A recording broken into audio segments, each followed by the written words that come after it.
अस्सलाम वालेकुम दोस्तों। त अॼु तव्हां सां ॿ ॻाल्हियूं करण वारो आहियां। सभ खां पहिरियां त जेका सिम मिले थी पई ई वॉलेट वारी, उहा तव्हांखे रिटेल शॉप्स तां जेके एजेंट आहिनि उहे तव्हांखे ॾियनि था पिया त इहे सिमूं जेके आहिनि तव्हांखे छा रिटेल जी शॉप तां मिलंदियूं या तव्हांखे बेनज़ीर जे ऑफिस तां मिलंदियूं, किथां मिलंदियूं। उन सां गॾोगॾु जेका टियों फेस आख़िरी फेस आहे उहो जारी थी वियो आहे, उनजी किस्त हले थी पई। कटौती सरेआम कई पई वञे, इन जे ख़िलाफ़ केरु क़दम खणंदो। इन सां गॾोगॾु हीअ जेका रक़म बंदि थी वई आहे उहा खुलंदी या न खुलंदी। टे ॻाल्हियूं अहम आहिनि जेके तव्हां सां अॼु शेयर करण वारो आहियां। सभ खां पहिरियों तव्हांखे ॿुधायां त जेको टियों फेस आहे, आख़िरी फेस आहे, उहो तव्हांजो शुरू थी वियो आहे सूमर जे ॾींहुं खां। सूमर जे ॾींहुं खां मुकमल जेके बि सिंध जा ज़िला आहिनि, मुकमल जेके आहिनि त उहा रक़म हले थी पई। को बि ज़िलो रहियल न आहे, छो त हीअ आहे आख़िरी फेस।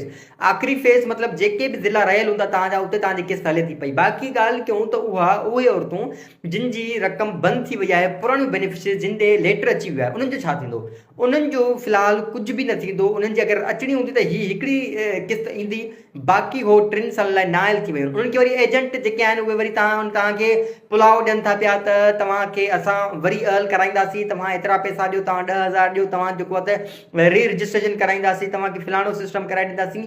कंहिं जे बि झांसे में न अचो, कुझु बि न थींदो तव्हांजो। जेके नाइल थी वियूं, जिन ॾे लेटर अची वियो, उहे नाइल ई हूंदियूं, उन्हनि जो कुझु बि न थी सघंदो। ठीकु आहे, त कंहिंजे बि झांसे में न अचो। किस्त फ़िलहालु 13,500 रुपया ते हले, मथे न आहे। बाक़ी ॿारनि जो तालीमी वज़ीफ़ो थी सघे थो जनवरी में अचे। बाक़ी सिम जी ॻाल्हि त ई वॉलेट जेका सिम आहे उन जे बारे में तमामु घणो जेको आहे त हिकिड़ो मैसेज हले पियो। तव्हांखे एजेंट तव्हांखे सिमूं ॾींदा, दुकानदार तव्हांखे सिमूं ॾींदा। त इन जेको आहे त ग़लतफ़हमी में न रहो। इहो जेको आहे तव्हांखे ठॻण जो तरीक़ो आहे।